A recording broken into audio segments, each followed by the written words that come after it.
అరగంట దేవునితో నడుచుట అనే ఈ యొక్క వాక్య ధ్యానంలో మిమ్మల్ని మరొకమారు సంధించుట చాలా సంతోషకరమైనది. ఒక్కొక్క దినము వేద గ్రంథంలో నుండి కొన్ని విషయాలను మనం ధ్యానించుచూ ఉన్నాం. ఇది మీకు మిక్కిలి ఆశీర్వాదకరంగా ఉండునని నేను విశ్వసించున్నాను. ఈ యొక్క వాక్య గ్రంథ ధ్యానంలో మనం దేని చూచున్నామనగా, గత వాక్య ధ్యానంలో మనము అబ్రహామునకు ఉన్నటువంటి ఆశీర్వాదముల యొక్క వ్యత్యాసములను ధ్యానించి ఉన్నాము. అబ్రాము నుండి అబ్రహాము అను పేరు మార్చబడినప్పుడు లౌకికమైనటువంటి ఆశీర్వాదములు ఆయనకి ఏ విధంగా లభించి ఉన్నాయని మనం చూస్తున్నాం. దానికి ఆధారముగానే ఈ యొక్క దినమున ఇంకొక ఆశీర్వాదమును గురించి మనం మాట్లాడుచూ ఉన్నాం. ఆదికాండము 15వ అధ్యాయము 5-6 వాక్యములలో ఈ విధముగా చెప్పుచూ ఉన్నాడు. మరియు ఆయన వెలుపలికి అతని తీసుకుని వచ్చి, నీవు ఆకాశం వైపు తేరి చూచి నక్షత్రములను లెక్కించుట నీ చేతనైతే లెక్కించమని చెప్పి నీ సంతతి అలాగు అవునని చెప్పెను. ఈ వాక్యమును దేవుడు చెప్పిన తర్వాత నిన్నటి దినమున మనము చెప్పినటువంటి ఆ యొక్క వాక్య ధ్యానంలో మనము అబ్రాము నుండి అబ్రహాముకు మారినది చూచి ఉన్నాం. వాని యొక్క ఆత్మీయ జీవితము లౌకికమైనటువంటి జీవితమునకు మారినదిగా, జాతులకు ఆయన తండ్రిగా మార్చబడి ఉన్నాడు. దానికి ఆధారంగా ఇంకొక వాక్యమును మీరు చదువుడి. ఆదికాండము 22వ అధ్యాయము 17వ వచనం చదివినట్లయితే, నేను నిన్ను ఆశీర్వదించి ఆకాశ నక్షత్రముల వలెను సముద్ర తీరమందలి ఇసుక వలెను నీ సంతానమును నిశ్చయముగా విస్తరింపచేసేదను, నీ సంతతి వారు తమ శత్రువుల గవిని స్వాధీనపరుచుకొందురు అని వ్రాయబడి ఉన్నది. మనము బాగుగా ఇక్కడ గమనించినట్లయితే 15వ అధ్యాయము 5వ వచనములో ఆకాశ నక్షత్రముల వలె నిన్ను ఆశీర్వదించుదును అని చెప్పుచూ ఉన్నాడు. 22వ అధ్యాయంలో మనం గమనించినట్లయితే 17వ వచనములో ఆకాశ నక్షత్రముల వలెను సముద్ర తీరమందలి ఇసుక వలెను అని 2 విషయాలు చెప్పుచూ ఉన్నాడు. ఈ రెండుట్ల యొక్క వ్యత్యాసమును నేను మీకు వివరించబోచు ఉన్నాను. దీనిలో ఒక గుప్తమైనటువంటి దేవుని యొక్క చిత్తం ఉన్నది. దాన్ని మీకు వివరించి ముందుకు నేను వెళ్ళదును. ఆయన అబ్రహామును బయటికి తీసుకుని వచ్చి, నీవు ఆకాశ నక్షత్రములను చూడుము అని చెప్పుచూ ఉన్నాడు, లెక్కించమని చెప్పుచూ ఉన్నాడు. అబ్రహాము బయటికి వచ్చి ఆ యొక్క ఆకాశ నక్షత్రములను విశ్వసించి ఉన్నాడు. అది ఆయనకు నీతిగా కనబడి ఉన్నదని వ్రాయబడి ఉన్నది. అబ్రహామునకు ఒక వయసు అయినటువంటి కాలంలో ఈ విధమైనటువంటి వాగ్దానమును ఇచ్చుచూ ఉన్నాడు. ఆయన ఆకాశం వైపు తేరి చూచి ఆ సమయంలో నక్షత్రములను ఆయన లెక్కించుటకు వీలగుచున్నదా అంటే వీలు కానే కాదు. అతడు నమ్మెను, అది అతనికి నీతిగా మార్చబడి ఉన్నది అని వ్రాయబడి ఉన్నది. మనము ఒకవేళ రాత్రి కాలంలో మనము బయటికి వచ్చి నక్షత్రములను మనము లెక్కించినట్లయితే అది మన చేత కాదు కాబట్టి లెక్కించలేం. ఒకవేళ మనల్ని అలా బయటికి తీసుకుని వచ్చి రాత్రి కాలంలో నక్షత్రాలు లెక్కించి చూడుము అంటే దేవుడు నన్ను ఇంతగా ఆశీర్వదించుచు ఉన్నాడని విశ్వసించుదురు. అది మనం అందరము విశ్వసించు వారమై ఉన్నాం. దీనిలో ఏమి నీతి ఉన్నది, ఏ విషయాలను దేవుడు గుప్తం చేసి ఉన్నాడన్నటువంటి విషయాలనే మనం ఈరోజు గ్రహించదము. ఇక్కడ ఏమి గుప్తమైనటువంటి విషయం అనగా, ఈ యొక్క 15వ అధ్యాయంలో అక్కడ యెహోవాను నమ్మెను, అది అతనికి నీతిగా మార్చబడి ఉన్నది. తర్వాత యెహోవాను తేరి చూచి అక్కడ వ్రాయబడినది, ఈ దేశమును నేను నీకు స్వతంత్రించేదను అని. అంటే దీనిని నేను ఏ విధముగా నేను నమ్మేదను అని చెప్పుచూ ఉన్నప్పుడు అప్పుడు దేవుడు చెప్పుచున్నాడు, 3 ఏండ్ల పెయ్యను, 3 ఏండ్ల మేకను, 3 ఏండ్ల పొట్టేలును, ఒక తెల్ల గువ్వను, పావురపు పిల్లను ఇవన్నీ నా దగ్గరకు తీసుకొని రమ్మను చెప్పుచూ ఉన్నాడు. అబ్రహాము దేవుడు చెప్పినటువంటి ఆ యొక్క జంతువులన్నిటినీ, పక్షులన్నిటినీ తీసుకుని వచ్చుచూ ఉన్నాడు. వాటిని మధ్య భాగమునకు ఖండించి వాటిని అక్కడ పేర్చిన తర్వాత 12వ వాక్యంలో వ్రాయబడినది, ప్రొద్దు కుంగపోయినప్పుడు, సూర్యుడు అస్తమించునప్పుడు అని వ్రాయబడినది. ఆయన ఖండించి వాటిని ఆ యొక్క బలిపీఠం మీద ఉంచినప్పుడు ఆ యొక్క పక్షులు వచ్చినప్పుడు ఆ యొక్క గ్రద్దలు దాని మీద వాలగా అని వ్రాయబడినది. ఇవన్నీ జరిగిన తర్వాతనే సూర్యుడు అస్తమించుచున్నాడు. ఇక్కడ గమనించవలెను, ఇవన్నీ ఎప్పుడు సంభవించి ఉన్నాయనగా మధ్యాహ్నపు పట్ట పగలులోనే ఈ కార్యములు సంభవించుచు ఉన్నాయి. ఆయన బయటికి తీసుకుని వచ్చి నీవు ఆకాశమును తేరి చూడుము అని ఎప్పుడు చెప్పుచున్నాడు? ఆయనను బయటికి పిలిచినప్పుడు రాత్రి సమయం కాదు గాని అక్కడ లెక్కించి చూడుము అని చెప్పునప్పుడు అది పట్ట పగులైనది. దాని యొక్క అర్థం ఏమై ఉన్నది? వాడు తేరి చూడగా ఆకాశంలో కేవలము తెల్లని ఆకాశమే ఉన్నది. ఆ యొక్క ఆకాశమును తేరి చూడగా ఆయనకు తెల్లని ఆకాశమే కనబడుచు ఉన్నది. పట్టపగలు నక్షత్రాలు ఎలా కనబడుచు ఉండును? ఒక్క నక్షత్రం కూడా ఆయన కంటికి కనబడి ఉండదు. అయితే అబ్రహాము ఆ విషయాలను విశ్వసించి ఉన్నాడు. అదే చాలా ముఖ్యమైనది. విశ్వాసం యొక్క ప్రమాణము ఏమి చెప్పుచున్నదో ఇక్కడ మనం గమనించినట్లయితే కనబడని వాటి విషయంలో నిశ్చయత కలిగి ఉండడమే విశ్వాసమై ఉన్నది. అబ్రహాము కన్నులు అప్పుడు నక్షత్రములను చూడలేదు, కానీ ఆయన విశ్వసించి ఉన్నాడు. అయితే అక్కడ నక్షత్రాలు ఉన్నాయి. నమ్మిన వారికి నిశ్చయత. అదే సమయంలో ఆయన వాగ్దానములను ఎవరైతే విశ్వసించున్నారో దేవుడు వారికి ఆ యొక్క నిశ్చయతను కలగజేయచ్చు ఉన్నాడు. నా కన్నులు చూడలేదు, కానీ దేవుడు సెలవిచ్చి ఉన్నాడు, దానిని నేను విశ్వసించి ఉన్నాను. అక్కడ నక్షత్రములు ఉన్నాయి, ఇప్పుడు నా కన్నులు చూడలేదు. ఇదే విశ్వాసం యొక్క స్థిర నిశ్చయత అయి ఉన్నది. ఆ విశ్వాస ప్రమాణం అన్నది అది తర్వాత వచ్చినది, అయితే దాన్ని రాసి ఉంచినది మాత్రం అబ్రహామే.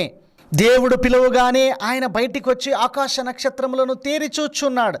అక్కడ ఆయన గమనించినప్పుడు, నీవు ఆకాశం తేరి చూడు, నక్షత్రములను లెక్కించుము అనగా అదంతయు తేటగా ఉన్నటువంటి ఆకాశమునే చూసి ఉన్నాడు. అయితే ఆయన విశ్వసించి ఉన్నాడు. నక్షత్రాలే లేవు, అయితే అది దేవుడైనటువంటి యెహోవా సెలవిచ్చి ఉన్నాడు కనుక అది ఆయన నమ్మి ఉన్నాడు. నా కళ్ళు నక్షత్రములను చూడలేదు, కానీ నీవు చెప్పి ఉన్నావు, దానిని నేను నమ్ముచున్నాను. అదే విశ్వాసమై ఉన్నది. అనేకులు చెప్పుచున్నారు, విశ్వాసం అనగా ఏమి అంటే, విశ్వాసము ఇలా కనబడిన దానిని నమ్ముటయే విశ్వాసమై ఉన్నది. మీరు ఒక విషయాన్ని బాగా గ్రహించవలెను. ఆకాశంలో ఉన్నటువంటి అత్యున్నత దేవుడు నీకొక విషయం చెప్పినట్లయితే నీవు దాన్ని విశ్వసించవలెను. నీ యొక్క కన్ను చూడలేదు, నీ యొక్క చెవు వినలేదు, అయినది చెప్పినది దేవుడే కాబట్టి దానిని నీవు నిశ్చయముగా విశ్వసించవలెను. అది నీకు నీతిగా మార్చబడుచున్నది. అయితే అబ్రహామును మనం గమనించినట్లయితే అంతకుముందే ఆయన ఆకాశ నక్షత్రాలను చూసి ఉన్నాడు. అయితే పట్టపగులున్న సమయంలో అవి కనబడవు, కానీ అది ఆయన నమ్మి ఉన్నాడు. నీ యొక్క కన్నులు చూడలేదు, కానీ ఆకాశ నక్షత్రములు ఉన్నవే అని మనం ఎలాగూ ఊహించుకొనుచున్నామో, అలాగే మన యొక్క జీవితంలో దేవుడు అనుగ్రహించే ఒక్కొక్క అనుభవము అది ఆత్మీయ అనుభవంగా ఉన్నది. ఇదే విధమైనటువంటి ఒక సంభవమే బైబిల్లో జరిగి ఉన్నది. ఈ యొక్క వాక్యంలో ఉన్నటువంటి విషయమే ఎవరి జీవితంలోనైనా సంభవించి ఉండవచ్చును, దాని సారూప్యతలో ఉండి ఉండవచ్చును. అందుకే దేవుడి యొక్క వాక్యమును వ్రాయించి ఇచ్చి ఉన్నాడు. ఇక్కడ వ్రాయబడినటువంటి విశ్వాస సంబంధమైనటువంటి విషయంలో మనం చూడలేదు, కానీ అయితే మనం విశ్వసించుచున్నాం కనుక మనము విశ్వాస వీరులమై ఉన్నాం. అబ్రహాము ఆ యొక్క విషయములను నమ్మెను గనుక ఆయన విశ్వాసులందరికీ ఆత్మీయ తండ్రిగా మారి ఉన్నాడు. అందుకే ఆత్మీయులైనటువంటి వారి జీవితంలోనూ దేవుడు ఉంచినటువంటి ఆశీర్వాదములన్నవి వారి యొక్క కన్నులకు తెలియదు, చెవులకు వినబడలేదు, హృదయమునకు గోచరం కాలేదు. అయితే చెప్పినవాడు దేవుడైనాడు గనక నిశ్చయముగా ఆయన నెరవేర్చువాడై ఉన్నాడు. ఇక్కడ అబ్రహామును మనం గమనించవలెను. ఆయనకు పిల్లలే లేరు, శరీరము కృషించినదై ఉన్నది. ఒక్కడిని దేవుడిస్తే అది పెద్ద విషయం, కానీ అయితే దేవుడు చెప్పుచున్నాడు, ఆకాశ నక్షత్రమును నువ్వు లెక్కించుము అని. ఒకవేళ అబ్రహాం తలంచి ఉండవచ్చును, శారా యొక్క గర్భము ఇంతమంది ఆకాశ నక్షత్రముల వలె సంతతిని పొందుటకు ఆమెకు శక్తి లేదు కదా. అయితే దేవుడు ఇస్సాకు మూలంగా యాకోబు మూలంగా 12 మంది మూలంగా 70 మంది అలా ఆశీర్వదించుదును అని దేవుడు సెలవిచ్చి ఉన్నాడు గనక నిశ్చయముగా జరిగించు దేవుడై ఉన్నాడు. మన కాలంలో అవి జరిగి ఉన్నవి. మట్టుకు ఆశీర్వదించును అనగా 1000 దేవుడు ఆశీర్వదించుటకు ఆయన సర్వశక్తిమంతుడై ఉన్నాడు. 10,000 సంపాదించినటువంటి మన జీవితంలో నిన్ను 1000 ఆశీర్వదించుదుననగా నీవు నిశ్చయముగా దాన్ని నీవు విశ్వసించవలను. చెప్పినది దేవుడే కాబట్టి అది నీ యొక్క ఆత్మీయ జీవితపు అనుభవంలోనికి దేవుడు తీసుకుని వచ్చుటకు సర్వశక్తి మంతుడై ఉన్నాడు. ఏసేపుకు నీవు నీ యొక్క పణ లేచి నిలబడును, నీ యొక్క అన్నలు నీకు వచ్చి సాష్టాంగపడుదురని ఆయనకు వాగ్దానం చేసి ఉన్నది. నిశ్చయత ఎంత నిశ్చయమో అంతే నిశ్చయంగా నీ జీవితంలోనూ జరుగును. అది ఏ విధముగా సంభవించినని ఒకవేళ నీవు చెప్పవచ్చును, అది ఆయన వల్ల సాధ్యమగుచున్నది, అది నెరవేర్చినది దేవుడై ఉన్నాడు. అలాంటి విశ్వాసకర్త అయినటువంటి దేవుడు మనకున్నాడు. ఈ యొక్క వేద గ్రంథ భాగములో ఇటువంటి అద్భుతమైనటువంటి విశ్వాస సంబంధమైనటువంటి వాక్యమును దేవుడు రాసి ఉంచి ఉన్నాడు కదా. 22వ అధ్యాయంలో సముద్రపు ఇసుక రేణువుల వలె అనేకులు ఈ యొక్క వాక్యమును తీసుకొని జనవరి 1వ తేదీన ఈ యొక్క వాగ్దానమును ఇచ్చుదురు. వాళ్ళు ఆ యొక్క వాగ్దానమును వారు ఏ విధముగా చెప్పుదురు అనగా, ఇక మీదట నేను ఆకాశమైన సంబంధమైనటువంటి ఆశీర్వాదములతోనూ లౌకికమైనటువంటి ఆశీర్వాదములతో నింపుదును అని చెప్పుచూ ఉన్నారు. ఒకవేళ మీరు ఆ యొక్క విశ్వాసం మీద మీకు ఆ వాక్యం మీద విశ్వాసం కలిగి ఉంటే దాన్ని మీరు నమ్ముడి. అయితే ఆ యొక్క వాక్యం యొక్క సారాంశము వేరే విధముగా ఉన్నది. ఈ యొక్క 16వ అధ్యాయం వరకు ఈ 12 నుండి 16 అధ్యాయం వరకు ఆకాశ నక్షత్రముల వలె ఆయన సంగతిని పెరుగ చేయుదును అని చెప్పుచున్నాడు. సారా నిశ్చయముగా గర్భవతి అగును, ఆమె మూలముగా ఇస్సాకు జన్మించును, అదే దేవుని వాగ్దానం అయ్యుండెను. ఇక్కడ 16 అధ్యాయంలో మనం చూసినట్లయితే ఇష్మాయేలు కలుగుచున్నాడు. ఇక్కడ 16 అధ్యాయంలో ఇష్మాయేలు వచ్చిన వెంటనే దేవుడు ఆశీర్వదించున్నటువంటి విధము ఆయన అనేక జనములకు తండ్రి అని వ్రాయబడి ఉన్నది. దేవుని చిత్తము లేనటువంటి, ఆత్మీయమైనటువంటి చిత్తము లేనటువంటి సంతతులన్నీ అబ్రహాము మూలముగా ఈ లోకమునకు వచ్చి ఉన్న దానిని మనం గమనించవచ్చును. ఇష్మాయేలును మరియు కెతురా యొక్క సంతతియు అక్కడ ప్రబలి ఉన్న దానిని మనం గమనించవచ్చును. అబ్రహాం మూలముగా, షారా మూలముగా కలుగుచున్నటువంటి ఇస్సాకు సంతతియే అది దైవికమైనటువంటి ఆత్మీయ సంతతి అయినది. ఈయన తప్పు చేయడం వల్ల లౌకికమైనటువంటి సంతతి కూడా వచ్చి ఉన్నది. ఇప్పుడు ఆత్మీయమైనటువంటి సంతతి ఒకటి, లౌకికమైనటువంటి సంతతి ఒకటి అబ్రహామునకు కలుగుచు ఉన్నది. ఆకాశ నక్షత్రములు, సముద్రపు ఇసుక రేణువులు అనగా ఏమి? మనము ఒకవేళ సముద్రం తట్టుకు వెళ్ళి అక్కడ బాగుగా ఆడిన తర్వాత మనము బయటికి వచ్చినప్పుడు ఆ ఇసుక మన యొక్క కాళ్ళ మీదకి కూడా వచ్చును, మన చెప్పుల్లో అది కొరుకుచూ ఉండును. అలాంటి ఇసుక మన కాళ్ళ కింద ఉండేంత వరకు మనకు ఎటువంటి సమస్య ఉండదు. కానీ అది మన కాళ్ళ మీదికి చొచ్చుకొని వచ్చినప్పుడు మనము జాడించుదము, అదిలించుదము. అది మన మీదికి వచ్చినప్పుడే మనకు సమస్యగా ఉండును. మనం బాగా గమనించవలెను. దేవుని యొక్క ఆశీర్వాదము, ఆత్మీయ ఆశీర్వాదం పరసంబంధమైనదై ఉండును.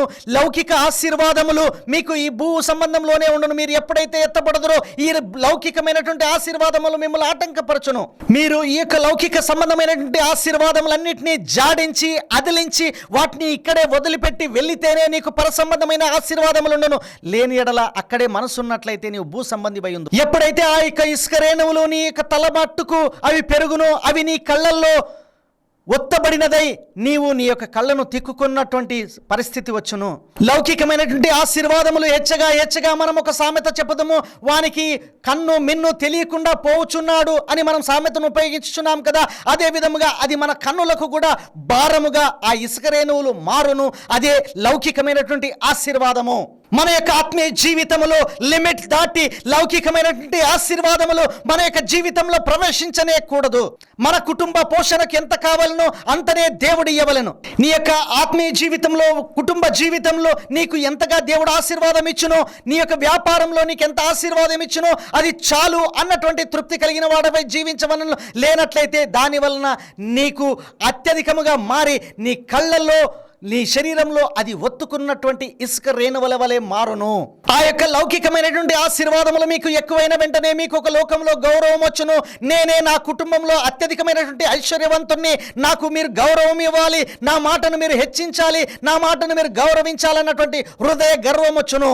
మీరు బాగా గమనించవలెను, హెచ్చరికగా ఉండవలెను. లౌకికమైన ఆశీర్వాదములు నీ పాదముల క్రిందే ఉండవలెను. కానీ అది దానికి మీద వచ్చినట్లయితే ఇసుక రేణువులు మన శరీరమును ఏ విధముగా కూర్చునో, మన కళ్ళను కూర్చునో అదే విధంగా ఉండును. మీరు బాగా గమనించవలెను. ఈ యొక్క లోకంలో 2 విషయాలను నీ కాళ్ళ కిందకి దేవుడు పెట్టి ఉన్నాడు. ఒకటి సముద్రపు ఇసుక, రెండవది అపవాది సంబంధించినటువంటి సైతాను తల అయి ఉన్నది. ఈ 2 విషయాలు నీ కాళ్ళ కిందే ఉండవలెను. మనకు అవసరమైనంతగా దేవుడు మనకు ఆశీర్వాదములు ఇస్తే దాన్ని మీరు చాలును అని చెప్పవలెను. దానిలో తృప్తిగా ఉండవలెను. అది నీ కంట్రోల్లో ఉండేంత వరకు లౌకికమైన ఆశీర్వాదములు నీ యొక్క ఆత్మీయ జీవితమునకు మంచిదై ఉండును. ఇక్కడ మనం గమనించినట్లయితే 22వ అధ్యాయములో ఆకాశ నక్షత్రములు పోయి ఇప్పుడు సముద్రపు ఇసుక రేణువుల ఆశీర్వాదం వచ్చుచున్నది. ఇక్కడ మనం గమనించినట్లయితే ఆకాశ నక్షత్రములు, భూమి, సముద్ర ఇసుక రేణువులు అనగా ఆత్మీయమైనటువంటి ఒక సంతతి, శారీరకమైనటువంటి సంతతి వచ్చుచు ఉన్నాయి. ఇప్పుడు నేను చెప్పినటువంటి కార్యములన్నీ మీరు ఇవి సత్యమే అని చెప్పినట్లయితే ద్వితీయోపదేశ కాండము 1వ అధ్యాయము 10వ వచనం మీరు చదివినట్లయితే దానిలో మీకు కనబడును. మోషే కానీ, యెహోషువ కానీ ఆకాశ నక్షత్రములకు పోలికగానే ఇజ్రాయెల్ జనులను చెప్పుచూ ఉన్నారు. కానీ వారు సముద్రపు ఇసుక రేణువుల గురించి ఎంత మాత్రము చెప్పుటలేదు. మీరు ఈ విషయాన్ని బాగుగా గమనించి హెచ్చరిక పొందవలెను. మీ దేవుడైన యెహోవా మిమ్మును విస్తరింపజేసిన గనుక నేడు మీరు ఆకాశ నక్షత్రముల వలె విస్తరించి ఉన్నారు అని మాత్రమే చెప్పినాడు. మనం బాగా గమనించవలను. యెహోషువ ఇంకొక స్థలంలో చెప్పుచూ ఉన్నాడు ఇదే విధముగా, ఆకాశ నక్షత్రముల వలె దేవుడు మిమ్మల్ని చేయును. ఇస్సాకు మూలంగా కలిగినటువంటి సంతతి అయినందువలననే వీరు ఆకాశ నక్షత్రముల వలె ఆశీర్వదింపబడుచున్నారని చెప్పుచున్నారు. వారు ఇసుక రేణువుల వలె కాక ఆకాశ నక్షత్రముల వలె దేవుడు వారిని మార్చి ఉన్నాడు. ఎప్పుడైతే ఈ యొక్క ఇష్మాయేలు సంతతి, ఎప్పుడైతే కెతురా యొక్క సంతతి ఈ యొక్క అబ్రహాం మూలంగా కలిగినదో అప్పుడే ఆయన జనములకు తండ్రి అయ్యున్నాడు. వారందరే సముద్రపు ఇసుక రేణువులు. అయితే నీవు నేను దేనిలో మనము వచ్చుచున్నాము అనగా ఆకాశ నక్షత్రముల వలె ఉండవలసినటువంటి ఇజ్రాయేలు జనులు కూడా వారు లౌకికమైనటువంటి విషయములను ఆశించిన వారై వారు సముద్రపు ఇసుక రేణువుల వలె మారి ఉన్నారు. బైబిల్లో వ్రాయబడినది వారి యొక్క పేరు రాజరికపు యాజక సమూహము అని చెప్పబడినది. వారు యాజక సమూహమై ఉన్నారు. 12 గోత్రములు ఉన్నాయి కదా ఇజ్రాయేలులకు. ఆ యొక్క 12 గోత్రములలో ఒక గోత్రము పేరు యూదా గోత్రము, అది రాజరిక గోత్రమై ఉన్నది. ఇంకొక గోత్రము లేవి గోత్రము, అది యాజక సమూహమై ఉన్నది. మనము ఇవన్నీ రాజరికముగాను యాజక సమూహముగాను దేవుడు ఏర్పరిచినటువంటి విధానమును మనం గమనించినట్లయితే ఈ యొక్క సర్వ సంతతి అంతయు రాజరికపు యాజక సమూహమై ఉన్నది. ఒక గోత్రము యాజక సమూహము, మిగతా 11 గోత్రములు రాజరిక సమూహమై ఉన్నది. ఇదే దేవుని చిత్తమై ఉన్నది. అయితే ఇజ్రాయేలీలందరూ మార్గం తప్పిన వారై వారు చెదిరి ఉన్నారు. ఈ యొక్క రాజరిక యాజక సమూహం నుండి చెదిరింపబడి ఉన్నారు. దేవుడు లేవీల నుండి యాజకులుగాను యూదా గోత్రముల నుండి రాజులుగాను ఆయన నియమించుటకు స్టార్ట్ చేసి ఉన్నాడు. యెహోషువ 1వ అధ్యాయము 10వ వచనములో మనం చదివినట్లయితే ఇజ్రాయెల్ జనులు ఏ విధంగా మార్చబడి ఉన్నారు, వారు సముద్రపు ఇసుక వలె మార్చబడి ఉన్నారు అని వ్రాయబడినది. దాని యొక్క అర్థం ఏమై ఉన్నది? ఈ యొక్క ఇసుక రేణువుల వలె వారు మారి ఇస్సాకు సంతతి వారైనటువంటి వారు ఆ యొక్క స్థలములో ఇష్మాయేల్ సంతతియు మరియు కెతురా సంతతియు వీరికి అన్య జనుల వలె మార్చబడి ఉన్నారు. వారి జీవితంలో ఇజ్రాయేలీలు కూడా ఆకాశ సంబంధమైనటువంటి ఆత్మీయ దేవుని యొక్క చిత్తమును వారు మరిచిన వారై కనబడి ఉన్నారు. అబ్రహాం ఏ విధముగానైతే ఆత్మీయమైనటువంటి ఆలోచన లేనివాడై హగరుతోను కెతురుతాను ఆయన వెళ్ళి ఉన్నాడో అదే విధముగా ఈ యొక్క ఇజ్రాయేలీలు కూడా వారు మార్గం తప్పిన వారై ఉన్నారు. ఇజ్రాయేలీలు కూడా ఆ యొక్క ఆత్మీయ సంబంధమైనటువంటి అనుభవంలో వారు రాకుండా పోయి ఉన్నారు. వారు అందువలననే వారు శారీరకమైనటువంటి వైరాగ్యములను చూపించుచూ వచ్చుచూ ఉన్నారు. విశ్రాంతి దినముకు శారీరకమైనటువంటి వైరాగ్యమును చూపించి వారైపోయారు. యెరూషలేము కూడా వారు శారీరకమైనటువంటి వైరాగ్యమును చూపించిన వారై ఆత్మీయమైనటువంటి ఉన్నతమైనటువంటి దేవుని చిత్తమును ఎరగని వారైపోయి ఉన్నారు. ఆ యొక్క ప్రత్యక్ష గుడారముకు సంబంధించినటువంటి ఆత్మీయమైనటువంటి ఉద్దేశములు ఏమై ఉన్నవో ఎరగకపోయిరి. ఆ దినములలో విశ్రాంతి దినమునకున్నటువంటి ఆత్మీయ విషయములేమి ఈ దినములలో మనం విశ్రాంతి దినమును ఏ విధంగా ఆచరించుచున్నామో గమనించవలెను. కొలసీలు 2:16-18లో అపోస్తలుడైన పౌలు ఈ విధంగా చేయుచున్నాడు. వారు పండుగల యొక్క ఆచారములు ఆచరించుచు ఆ యొక్క పండుగలకును ఆ విశ్రాంతి దినమునకును ఒక ఆత్మీయమైనటువంటి సూచకము ప్రభువైన యేసు క్రీస్తు అయి ఉన్నాడని మర్చిపోయి ఉన్నారు. అది క్రీస్తు సాదృశ్యమై ఉన్నాడని ఇజ్రాయేలు తెలియకుండా పోయి ఉన్నారు. ఆ విధముగా ఆత్మీయమైనటువంటి ఒక దేవుని చిత్తమును తెలియని వారై వారు సముద్రపు ఇసుక రేణువుల వలె మారి ఉన్నారు. ఏ విధముగానైతే అబ్రహాముగా మారి ఉన్నారో అదే విధముగా ఇజ్రాయేలీలు దేవుని చిత్తమును ఎరగని వారై వారు సముద్రపు ఇసుక రేణువుల వలె మారి ఉన్నారు. ఈ యొక్క ఇజ్రాయేలీలు సముద్రపు ఇసుక రేణువుల వలె మారినందువలన నక్షత్రపు సంతతి ఒకటి ఖాళీ అయి ఉన్నది కదా. ఆ యొక్క నక్షత్రపు సంతతిని దేవుడు ఏర్పరచవలెను కదా. మనము ఆత్మీయ సంతతిని గురించి మనం చెప్పినప్పుడు హగర సంతతిని గురించి కూడా గలతీలో రాయిచున్నాడు. హగర సంతతి ఇష్మాయేలు సంతతి అయినది. ఆత్మీయ సంతతి ఇస్సాకు వలె కలిగిన సంతతి అయి ఉన్నది. హగరు యొక్క సంతతి అది ధర్మశాస్త్ర ప్రకారమైనటువంటి సంతతి అని గలతీలో వ్రాయబడి ఉన్నది. ఆ యొక్క సీనాయి కొండలో ఉన్నటువంటి ఇశ్రాయేలులను తీసుకుని వచ్చుచున్నాడు. ఆ స్థలములోనే హగరు సంతతి కూడా నివాసం ఉన్నది. దానిని సారూప్యంగా ఇష్మాయేల్ సంతతిని చూపించున్నాడు. అక్కడ ఎవరిని తీసుకుని వచ్చి జతపరుచున్నాడు? ఇజ్రాయేలీలను హగరు సంతతితో జతపరుచున్నాడు. ఆ యొక్క షారా సంతతి స్వాధీన సంతతి అయినది. ఆ యొక్క సంతతిలో మిమ్మల్ని దేవుడు రూపించుచు ఉన్నాడు. అప్పటి వరకు ఇజ్రాయెల్ తప్పు చేయనంత వరకు అబ్రహాముకు కలిగినటువంటి హగరు కలిగినటువంటి కెతుర కలిగినటువంటి సంతతి అది లౌకికమైన సంతతిగా ఉండెను. షారా కలిగిన సంతతి ఆత్మీయ సంతతిగా ఉండెను. ఏ విధముగానైతే ఈ యొక్క లౌకికమైనటువంటి సంతతిగా ఉన్నదో ఇజ్రాయేలీలు కూడా లౌకికమైనటువంటి ఆశీర్వాదములను లౌకికమైనటువంటి ఈ అవసరతలను వారు ఏర్పరచుకుని దేవుని యొక్క చిత్తమును మరిచిన వారే ఈ లోకంలో జీవించి వారు ఈ సముద్రపు ఇసుక రేణువుల వలె మారి ఉన్నారు. ఇజ్రాయేలీలు లౌకికమైన విషయాల కొరకు ఆత్మీయ సంబంధమైనటువంటి విషయాలను త్రోసివేసి ఉన్నారు. ఇక్కడ పౌలు రాయిచున్నాడు గలతీయుల్లో, హగరు సంతతి వలెనే ఇజ్రాయేల్ సంతతి కూడా వారి వలె మారి ఉన్నారు అని చెప్పుచున్నాడు. ఆ యొక్క స్థితిని ఇజ్రాయేలీలు పోగొట్టుకున్నందువలన నీవును నేనును కొత్త నిబంధన సంఘము ఆ యొక్క ఆకాశ నక్షత్రముల యొక్క వాగ్దానమును స్వతంత్రించుకుని పోవచ్చు ఉన్నాము. ప్రకటన గ్రంథం 1వ అధ్యాయం 20వ వచనములో మనం చూచినట్లు, నీవు చూచిన ఆ 7 నక్షత్రములను గురించినటువంటి మర్మము, ఆ 7 సువర్ణ దీపస్తంభముల సంగతియు వ్రాయము. ఆ 7 నక్షత్రములు 7 సంఘముల దూతలు, ఆ 7 స్తంభములు 7 సంఘములు అని చెప్పొచ్చు ఉన్నాడు. దానియేలులో చెప్పబడినట్లు ఆ యొక్క నీతిగల జనులను రూపించుచున్నటువంటి మనమే ఆ యొక్క నక్షత్రమై ఉన్నాము అని ఏ విధముగా దానియేలు చెప్పుచున్నాడో, ఒక సంతతిని దేవుడు నీతిగల సంతతిని నక్షత్రముల వలె మార్చుచూ ఉన్నాడు. ఈ రోజు నీవును నేనును ఆ యొక్క ఆకాశ నక్షత్రముల వలె దేవుడు మార్చి ఉన్నాడు. ఆయన యొక్క చేతిలో మనము నక్షత్రముల వలె ఉన్నాం. అయితే ఈ యొక్క దినములలో క్రైస్తవ సంఘాలలో కూడా ఇజ్రాయేలుల వలె అదే విధమైనటువంటి ఆలోచన ధోరణులు కనబడుచు ఉన్నాయి. అదే సమస్య ఈ దినములలో ఈ సంతతిలో కూడా కనబడుచు ఉన్నది. అయితే పిలువబడిన పిలుపును మీరు చూడుడి, యాజక సమూహము. పేతురు రాయిచున్నాడు రాజరిక యాజక సమూహము అని రాయిచు ఉన్నాడు.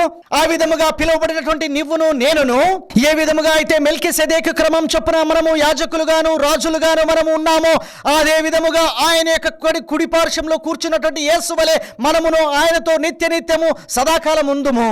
అందుకే వాక్యము ప్రకటన గ్రంథంలో రాయన్నది, జయించిన వాడెవడో వాణ్ణి నా తండ్రి సింహాసనమునందును కూర్చుండనెత్తును అని చెప్పుచూ ఉన్నాడు. ఈ మహా మేలైనటువంటి ఉన్నతమైన పిలుపును మనం విడిచిన వారమై ఏ విధముగా అయితే ఇజ్రాయేలీలు ఆ దినములలో వారు పడద్రోయబడి ఉన్నారు, అదే విధముగా ఆత్మీయమైనటువంటి సంతతి ఈ యొక్క దినమున లౌకికమైనటువంటి ఆశీర్వాదములను వెతుకుచు దాన్ని వెంటాడుచు వాటిని పొందుటకు తమ యొక్క శ్రేష్టత్వమును దేవుడిచ్చినటువంటి ఆ వెలుగును పోగొట్టుకొనుచు ఉన్నారు. నీవును నేనును అదే విధముగా లౌకికమైనటువంటి విషయములను వెతుకువారమై ఇహలోక సంబంధమైనటువంటి విషయముల కొరకు పరిగెత్తువారమై ఉన్నాం. ఏ విధముగా అయితే ఆ దినములలో వారు ఆత్మీయ సంబంధములు వదిలిపెట్టి ఇహలోక సంబంధమైనటువంటి విషయముల కొరకు వారు పోరాడి ఉన్నారు, అదే విధముగా క్రీస్తు సంఘమైనటువంటి శరీరము కూడా ఈ లోక సంబంధమైనటువంటి ఆశల కొరకు పరిగెత్తుచు దేవుని యొక్క ఉన్నతమైనటువంటి పరలోక రాజ్య పిలుపును పోగొట్టుకొని ఉన్నారు. ఈ దినములలో సంఘములలో కూడా అదే విధమైనటువంటి ఆలోచన కలిగిన వారై ఇహలోకము కొరకు ఇహలోకంలో ఉన్నటువంటి ఐశ్వర్యముల కొరకు పరిగెత్తుచు పరలోకమును పోగొట్టుకొనుచున్నారు. పరిశుద్ధ సంఘంలో నేను ఉన్నానని చెప్పుచు, పరిశుద్ధాత్మను పొందుకొని ఉన్నానని చెప్పుచు, పరలోక రాజ్యపు సంబంధిగా నేను ఉన్నానని చెప్పుకొనొచ్చు లౌకికమైనటువంటి విషయముల కొరకు ప్రయాసపడుచు ఉన్నారు. సముద్రపు ఇసుక రేణువుల వలె మీ యొక్క ఆత్మీయ యాత్రను ఇహలోక సంబంధమైనటువంటి కార్యముల కొరకు మీ యాత్రను కొనసాగించున్నారు. ఈ యొక్క దినములలో అనేకులు బాహ్య రూపంగా క్రైస్తవుల వలె పరిశుద్ధుల వలె కనబడుచున్నారు, కానీ వారి యొక్క అంతరంగంలో యొక్క అపేక్షలు లౌకికమైనటువంటి కార్యముల తట్టు పరిగెత్తుచూ ఉన్నవి. వారి యొక్క మాటల్లోనూ క్రియల్లోనూ స్వభావంలోనూ వేష భాషల్లోనూ నేను లోకమును త్యజించిన వాడినని చూపుకొనుచున్నారు, కానీ మాకు ఇహలోక సంబంధమైనటువంటి విషయముల మీదనో ఆభరణముల మీదనో లోక ఆశల మీద మాకు ఎటువంటి ఆపేక్ష లేదని చెప్పుచున్నారు. అది అబద్ధము. దానినే కొనసాగించడం మీ యొక్క అంతరంగంలో ఇష్టపడుచు ఉన్నారు. నీవు ఒకవేళ ఆత్మీయ జీవితంలోనే ఉన్నట్లయితే లౌకికమైనటువంటి ఆభరణములను లౌకికమైన వేషములను గౌరవములను నీవు ఎంత మాత్రము ఇష్టపడవు.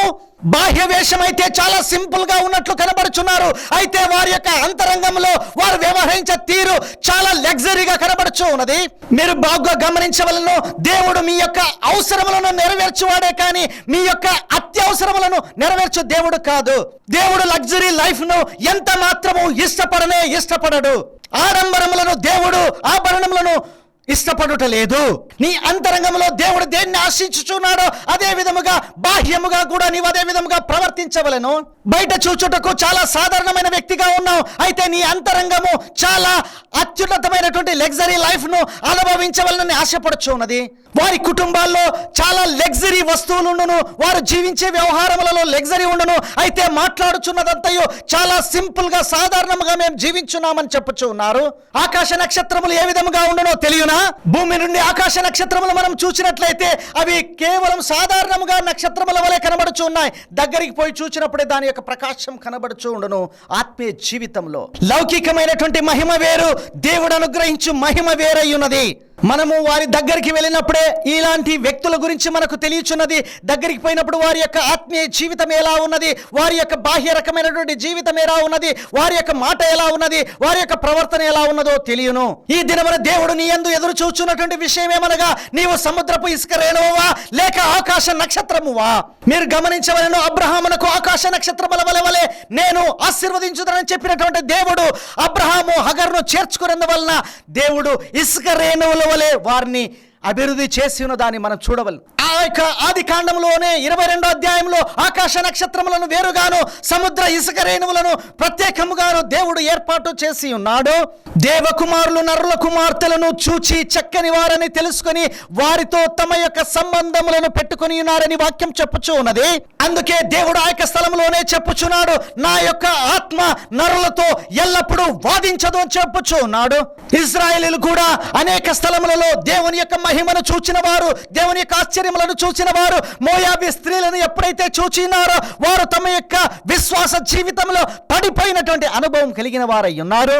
అంత ఉన్నతమైనటువంటి యెహోవా యొక్క ప్రత్యక్షతను వెలుగును చూసినటువంటి ఆ యొక్క ఇశ్రాయేలీయులు మోయాబీ స్త్రీలను చూసిన వెంటనే వారు తమ యొక్క మహోన్నతమైన ఆలోచనలను పడద్రోసి భూలోక సంబంధమై ఉన్నారు. ఆ యొక్క భూ సంబంధమైన ఆశీర్వాదముల కొరకు పరలోక సంబంధమైనటువంటి ఆ యొక్క నక్షత్రపు అనుభవం పోగొట్టుకుని ఉన్నారు. సంసోనును మనం చూసినట్లయితే దేవుని యొక్క ప్రత్యేకమైనటువంటి యూనిక్ పిలుపు ఆ యొక్క సంసోనుకుండెను.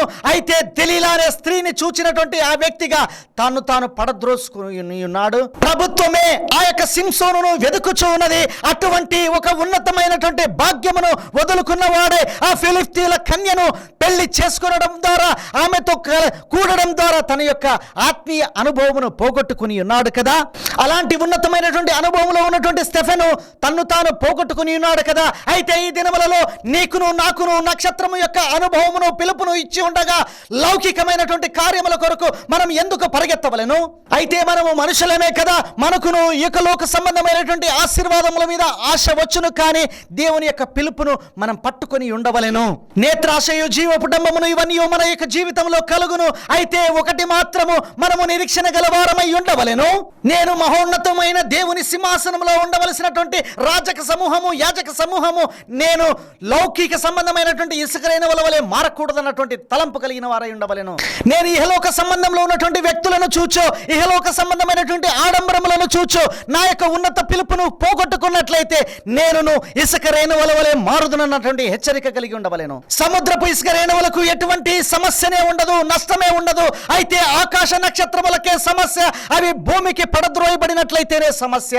రెప్పపాటులో క్షణమాత్రములో తమ యొక్క ఆ యొక్క ఉన్నతమైనటువంటి పిలుపును పోగొట్టుకున్నటువంటి దేవుని జనులు ఎంతమందో ఈ యొక్క దినములలో కనబడుచు ఉన్నారు మన మధ్యలో. ఆ ఉన్నతమైనటువంటి పిలుపును, మహిమను పోగొట్టుకున్న వారై, ఇహలోక సంబంధమును వెంబడించిన వారై, దావీదుకిచ్చినటువంటి శ్రేష్టమైన అనుభవములను దేవుడు మనకు ఇచ్చుచూ ఉండగా హెచ్చరిక కలిగి ఉందము. ఈ యొక్క దినమున అబ్రహాము యొక్క జీవితంలో నుండి మనం తెలుసుకునవలసిన విషయం ఏమనగా, అది సముద్రపు ఇసుక యొక్క అనుభవములు మన జీవితంలో ఉండకూడదు. నక్షత్రపు అనుభవమే ఉండవలెను. ఉన్నతమైనటువంటి పిలుపును దేవుడు నీకు ఇచ్చినట్లయితే లౌకికమైనటువంటి ఈ యొక్క సముద్రపు ఇసుక రేణువు అనుభవములు సాతాను మీ యొక్క జీవితంలో చొప్పించుటకు ప్రయాసపడుచు ఉన్నాడు. నీకు దేవుడు అనుగ్రహించినటువంటి ఆ యొక్క ఉన్నత పిలుపును నీవు హెచ్చరికగా కలిగి ఉండి, నేను నక్షత్రముల సంబంధమైన వాడినే కానీ సముద్రపు ఇసుక రేణువులకు సంబంధమైన వాడిని కాదని తెలుసుకొని సైతాను యొక్క కుయుక్తులను, మాయోపాయములను ఎరిగిన వాడే ఆకాశము తట్టు ఉన్నతమైనటువంటి నిరీక్షణ కలిగి నీవు జీవించుచు దేవుని యందు భద్రపరచబడవలెను. ఉప్పు నిస్సారమైతే ఏమవును? అది త్రొక్కబడును కదా. అదే విధముగా ఉన్నతమైనటువంటి పిలుపును పోగొట్టుకున్నట్లయితే నీవును ఈ యొక్క భూమి యందు త్రొక్కబడుటకే గాని ఎత్తబడుటకు ఉపయోగపడని జీవితమై మారిపోవును. ఆత్మీయ జీవితంలో ఆకాశ నక్షత్రమునకును సముద్రపు ఇసుక రేణువులకు ఎంత వ్యత్యాసం ఉండునో అదే విధమైనటువంటి ఉన్నత పిలుపు గలవాడే నీ యొక్క పవిత్ర జీవితమును కాపాడుకున్నట్టుకు ప్రయాసపడవలెను. లోకమునకు పరిశుద్ధతకు వ్యత్యాసం ఉన్నట్లుగా నీవు ఆకాశ సంబంధమైనటువంటి నక్షత్రముల వలె నీవు మార్చబడవలెను. చూడని వాటిని స్వతంత్రించుకొనుటకు దేవుడు నన్ను నిశ్చయించి ఉన్నాడు. వాటి కొరకే నా యొక్క పరుగు నేను ముగింపబోచున్నాను, పరిగెత్తుచున్నాను అన్నటువంటి నిరీక్షణ గలవారమై ఉండవలెను. లోకంలో ఉన్న వాటిని నీవు చూచుచున్నావు, వాటిని వెంబడించినట్లయితే నీవు పడద్రోయబడదువు. నీవు చూడని వాటిని నిరీక్షించి వాటిని స్వతంత్రించుకొనుటకు నీవు పరిగెత్తవలెను. పేతురులో వ్రాయబడినట్టు విధముగాను కక్కిన దానిని తిరిగి తినున్నటువంటి కుక్క వలె ఉండక నీవు వదిలిపెట్టినటువంటి ఆ పాపములను, అసహించుకున్నటువంటి ఆ పాపములను నీవు వదిలిపెట్టిన వాడివై నక్షత్రం వలె దేవుని యొక్క రాకడకు నీవు సిద్ధపడుచు ఉండవలెను. రక్షింపబడి నీవు దేవునికి సంబంధివై మారిన తర్వాత ఆకాశ నక్షత్రముల వలె జీవించుటకే నీవు పిలువబడి ఉన్నావు. కానీ ఈ లౌకికమైనటువంటి సంబంధములు నెరవేర్చుటకు, కొనసాగించుటకు నీవు పిలువబడలేదన్న విషయాన్ని నీవు తెలుసుకునవలెను. దేవుడు నిన్ను పిలిచినటువంటి ఆ యొక్క ఉన్నతమైనటువంటి పిలుపు లోకంలో ఉన్నటువంటి నేత్రాశయ జీవపుటంబంలో జీవించట కొరకు కాదు, కానీ నక్షత్రముల వలె దేవుని యొక్క కుడి పార్శ్వమున కూర్చుంటకు నువ్వు పిలువబడి ఉన్నావు కదా. దేవుడు నిన్ను నన్ను పిలిచినది ఆకాశ నక్షత్రముల వలె తండ్రి సింహాసనములో కూర్చుంటకు గాని ఈ యొక్క లోకమును లేక దాని యొక్క దుర్గంధములోనూ నీవు పడి నష్టపోవుటకు కాదు. నీ యొక్క ఆత్మీయ జీవితమును దేవుడు ఏర్పాటు చేసినది. దేవుడి యొక్క లోకములో ఒక్కొక్కరిని ఏర్పరచుకున్నది ఒక ప్రత్యేకమైనటువంటి దేవుని యొక్క దయా సంకల్పము చొప్పుననే ఒక్కొక్కరిని ఒక్కొక్క విధముగా ఏర్పాటు చేసుకుని నాడు గనక హెచ్చరిక కలిగిన వారమై మనము ఆకాశ నక్షత్రముల వలె మనం వెలుగుచూ ఉండవలెను. లోకములో దొరుకుచున్నటువంటి అల్ప సంతోషముల కొరకు, అల్ప ఆభరణముల కొరకు, లేక అల్ప అవసరముల కొరకు, నీ లగ్జరీ లైఫ్ కొరకు ఆ ఉన్నతమైనటువంటి దేవుని యొక్క ఏర్పాటును నీవు పోగొట్టుకునకూడదు. ఆ యొక్క దినములలో అబ్రహాం చేసినటువంటి ఆ క్షణికపు ఆ యొక్క తప్పు వలన పోగొట్టుకున్నటువంటి ఆ యొక్క అనుభవములు నీ యొక్క ఆత్మీయ జీవితంలోను క్షణికావేశంలో పోగొట్టుకునకూడదు. మనము దానిని పోగొట్టుకునకూడదు. దేవుడు మనలను ఆకాశపు నక్షత్రముల వలె ఆయన ఉంచబోచు ఉన్నాడు. లోకంలో ఉన్నటువంటి వ్యక్తులు మనల్ని చూసి ఆశ్చర్యపడవలను. వీరు ఎంత పరిశుద్ధముగా ఉన్నారో, వీరు ఎంత భయభక్తి కలిగినటువంటి జీవితం కలిగి ఉన్నారని ఆశ్చర్యపడవలను. ఈ యొక్క తలంపు నీకు ఉన్నట్లయితే ఈ లోక సంబంధమైనటువంటి ఆశలు నిన్ను ఏమాత్రము కింద పడద్రోయ జాలవు. సర్వశక్తిమంతుడైన మా దేవ, మా పిలుపు యొక్క ప్రత్యేకత మహాఘనత అయి ఉన్నదని చెప్పి ఉన్నావు. మా యొక్క కనులు ఆ యొక్క ఉన్నతమైనటువంటి ఆ యొక్క తేజో వాసం చూడలేదు, కానీ విశ్వసించున్నాం. ఇహలోక సంబంధమైనటువంటి కార్యములను మేము వదిలిపెట్టిన వారమై, ఇసుక రేణువుల వలె ఉన్నటువంటి ఇహలోక సంబంధమైనటువంటి కార్యములను మేము దులుపుకొనిన వారమై, ఈ యొక్క అల్పమైన కార్యములను మేము అదిలించిన వారమై, నీవు మా కొరకు ఉంచినటువంటి ఆ మేలైనటువంటి ఉన్నతమైనటువంటి ఆ యొక్క పిలుపును, తండ్రి కుడి పార్శ్వమున కూర్చుండు అనుభవమును మేము విశ్వాసంతో నమ్మి దాన్ని కొనసాగించినట్లు కృపదయచేయం దేవా. నీవు మమ్మల్ని రాజులుగాను యాజక సమూహముగా ఉంచి ఉన్నావే. మేము ఉన్నతమైన వాటి నుండి కింద ఉన్న వాటి కొరకు మేము వెదకకుండా మమ్మల్ని కాపాడుము దేవా. ఉన్నతమైన దాని నుండి ఉన్నతమైన దానికి, నీ తండ్రి సింహాసనముకు మేము చూచువారిగా దానిలో మేము చేరు వరకు మా యొక్క తలంపులు మీవై ఉండునట్లు కృప దయచేయము నాయన. కిందున్న వాటిని చూడకుండా పైనున్న వాటినే చూచే ఒక అనుభవము మా యొక్క ఆత్మీయ సంఘములలో మీరు మాకు దయచేయము దేవా. కింద అడిగిపోయినటువంటి అనుభవములు మా యొక్క జీవితంలో ఒక్కొక్కరిలో కనబడినట్లయితే నీవు పరిశుద్ధపరిచి ఉన్నతమైనటువంటి పిలుపును మేము పొందుకున్నట్లు మమ్మల్ని ప్రత్యేకపరచుము దేవా. అప్పగించుకొనుచున్నాం తండ్రి, మీరు బలపరచుమయ్యా. మీ యొక్క కృప మమ్మల్ని ఆవరించనిమ్ము. మా ప్రభువైన యేసుక్రీస్తు నామములో అడిగి వేడుకొనుచున్నాం తండ్రి, ఆమేన్.